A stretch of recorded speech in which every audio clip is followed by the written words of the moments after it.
এক গ্রামে দুই ভাই থাকত। বড় ভাইয়ের স্ত্রী ছিল বড় বউ, আর ছোট ভাইয়ের স্ত্রী ছিল ছোট বউ। দুজনের স্বভাব ছিল একেবারেই আলাদা। বড় বউ সব সময় নিজের বুদ্ধির খুব গর্ব করত, আর ছোট বউ ছিল হাসিখুশি ও সাহায্যপ্রবণ।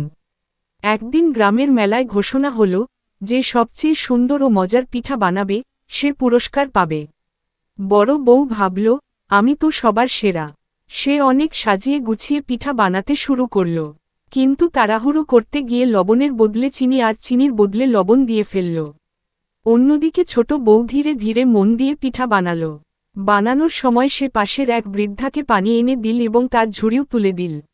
বৃদ্ধা খুশি হয়ে বললেন, ভালো কাজের ফল একদিন অবশ্যই পাবে।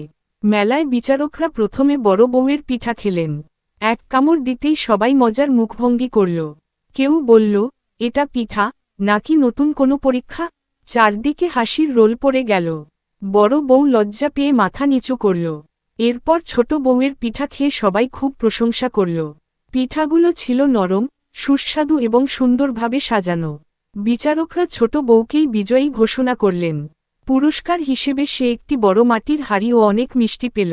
বড় বউ নিজের ভুল বুঝতে পারল। সে ছোট বউয়ের কাছে গিয়ে বলল, আমি শুধু জিততেই চেয়েছিলাম, কিন্তু মন দিয়ে কাজ করিনি। ছোট বউ হেসে বলল, আমরা যদি একসঙ্গে কাজ করি, তাহলে দুজনেই ভালো করতে পারব। সেদিন থেকে বড় বউ আর অহংকার করল না।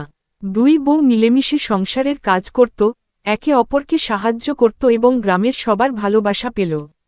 সবাই বলত, হাসি, পরিশ্রম আর সহযোগিতাই সত্যিকারের জয়ের চাবিকাঠি। এই গল্পের শিক্ষা হল, অহংকার নয়, বিনয়, মনোযোগ এবং ভালো ব্যবহার মানুষকে সত্যিকারের সম্মান এনে দেয়।